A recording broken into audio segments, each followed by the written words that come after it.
America అధ్యక్షుడు Trump విదేశీ దిగుమతి సుంకాలు పెంచడంతో పశ్చిమ గోదావరి జిల్లాలో ఆక్వా ఉత్పత్తి చేస్తున్న రైతులపై ప్రభావం పడింది.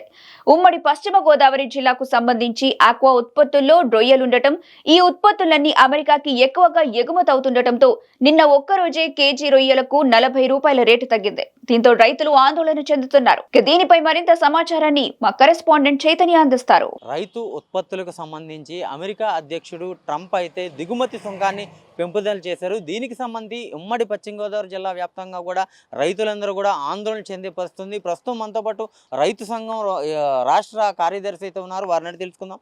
సార్, రైతు ఉత్పత్తులకు సంబంధించి ఉమ్మడి పశ్చిమ గోదావరి జిల్లా వ్యాప్తంగా కూడా రైతు ఆధారిత ప్రాంతం మనది.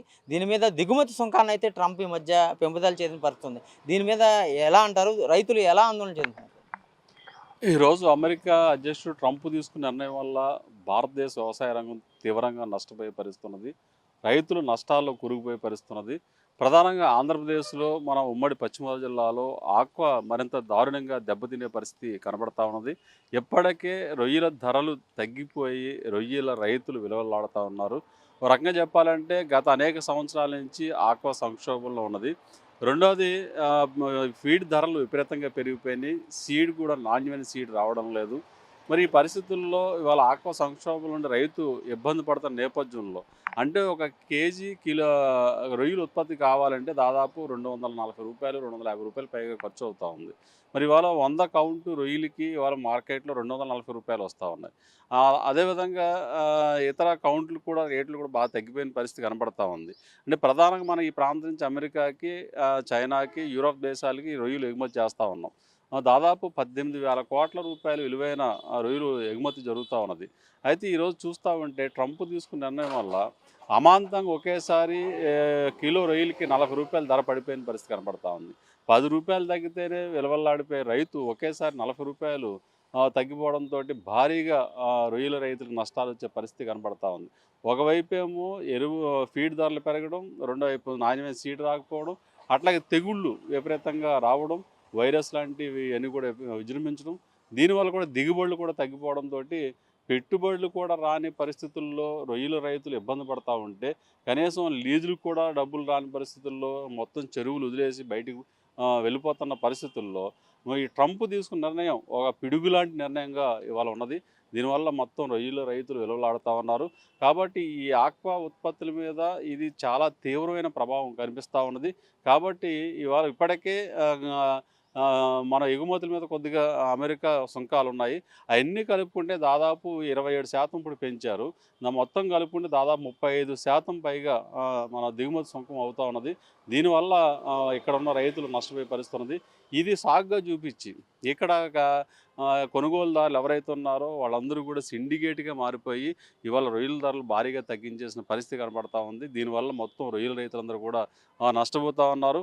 కాబట్టి ఈ పరిస్థితుల్లో కేంద్ర రాష్ట్ర ప్రభుత్వాలు వెంటనే జోక్యం చేసుకోవాల్సిన అవసరం ఉన్నది.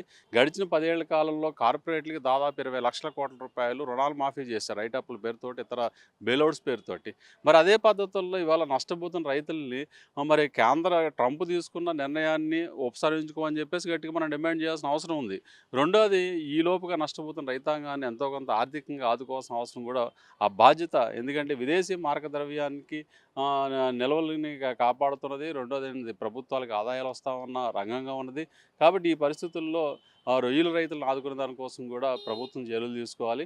ట్రంప్ తీసుకున్న నిర్ణయం వల్ల భారీగా ఆక్వా రంగం తినే పరిస్థితి కనబడతా ఉంది. ఆక్వా రంగంతో పాటు పూర్తి ఇతర వ్యవసాయ రంగం కూడా పూర్తిగా నష్టపోయే పరిస్థితి ఉంది. అంటే దీనివల్ల మన బియ్యం ఎగుమతుల మీద ప్రభావం ఉంటుంది. అట్లాగే ఇతర కొబ్బరి కానీ, కోకో కానీ, పామాయిల్. అయితే దీనికి సంబంధించి కేంద్ర రాష్ట్ర ప్రభుత్వాలు ఇప్పటికే కార్పొరేట్ రంగానికి అయితే పెద్దపీట వేస్తున్నాయి. అలాగే మనది ముఖ్యంగా వ్యవసాయ ఆధారిత ప్రాంతం. అలాగే రైతు పండించిన ప్రోడక్ట్కి ఏదైతే రా మెటీరియల్ మనం ఎక్కడి నుంచి పంపిస్తున్నామో దానికి ఎప్పటికీ ఆరుగాలం పండించింది కుదించుకుపోతూనే ఉంది ధర. అయితే అది ఫారెన్ ఎక్స్పోర్ట్ అయ్యి వచ్చేటప్పటికి, ఉదాహరణకి కోకో పండించే రైతు అయితే కోకో పండిస్తానికి బోళ్ళంత ఖర్చు అవుతుంది. దానికి ఇక్కడైతే రేటు రాని పరిస్థితి ఉంది. కానీ కోకో ద్వారా తయారయ్యే చాక్లెట్లకి వాటికైతే రేటు రోజు రోజుకి పెరుగుతూనే ఉంది. అంటే దీనికి రైతుకి కొనుగోలు చేయడానికి కేంద్ర రాష్ట్ర ప్రభుత్వాలు ఒక ప్రణాళిక చేయాలంటారా? దీనికి ఏ విధంగా చేస్తే ఈ రైతులందరూ కూడా మెరుగుపడే పరిస్థితి ఉందంటారు? ఇప్పుడు ఎగుమతులు దిగుమతుల విధానం వల్ల ఎక్కువగా రైతాంగం నష్టపోతూ ఉన్నారు. అంటే మన మన ఇతర దేశాల నుంచి ఏమో దిగుమతులు ఇబ్బడిముబ్బడిగా వస్తూ ఉన్నాయి. దాని మీద మనం అనేక ఇప్పుడు ఉదాహరణ కోకో ఉంది. కోకో గింజల మీద దిగుమతి సుంకం ఉంది తప్ప కోకో పొడి కానీ అట్లాగే బటర్ కానీ దీని మీద దిగుమతి సుంకం లేదు. దీనివల్ల ఇతర దేశాల నుంచి మన దేశానికి ఫ్రీగా డంప్ అయిపోతూ ఉన్నాయి. అలాగే ఇతర దేశాలకు మనం ఎగుమతి చేయాల్సి వచ్చినప్పుడు మాత్రం అక్కడ దిగుమతి సుంకాలు ఎక్కువ ఉండడం వల్ల కూడా అక్కడ రైతు నష్టపోవాల్సిన పరిస్థితి వస్తూ ఉంది.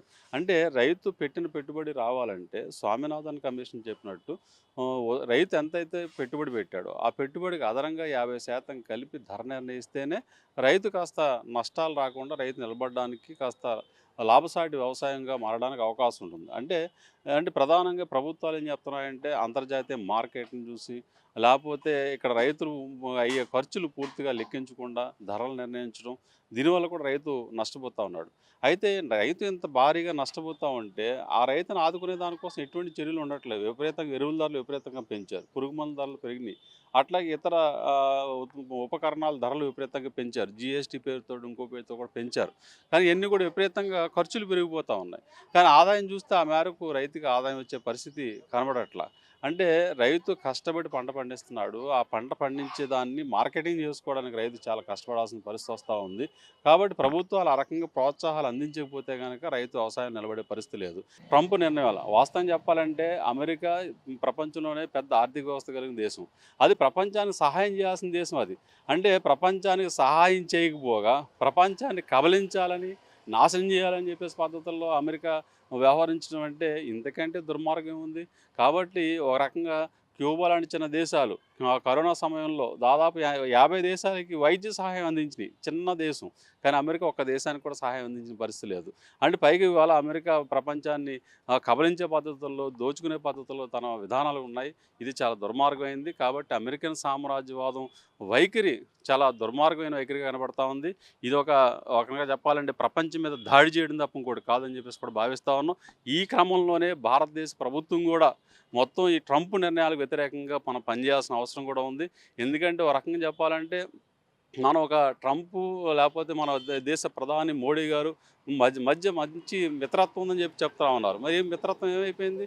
మరి అంత క్లోజ్గా మాట్లాడుకునే అమెరికా అధ్యక్షుడు భారతదేశ ప్రధాని మరి ఇట్లాంటి విషయాలు వచ్చినప్పుడు ఎందుకని ఈ దేశ రైతాంగాన్ని రక్షించలేకపోతా ఉన్నారు? కాబట్టి ఇప్పటికైనా ప్రభుత్వాలు ఆలోచన చేయాలి, అమెరికా తీసుకున్న నిర్ణయాలను వ్యతిరేకించాలి, ఈ దేశ రైతాంగాన్ని రక్షించే విధంగా కేంద్ర రాష్ట్ర ప్రభుత్వాల యొక్క చర్యలు ఉండాలని చెప్పేసి మేము రైతు సంఘంగా కోరుతా ఉన్నాం. రైతు ఎప్పటికీ కూడా రైతే రాజు అంటారు, కానీ ఇక్కడ ఆ పరిస్థితి లేదు. ఎప్పుడు రైతు పండించే పంటకి గిట్టుబాటు ధర లేక ఇప్పటికీ కూడా ఎప్పుడు రైతు దగా పడుతూనే ఉన్నాడు.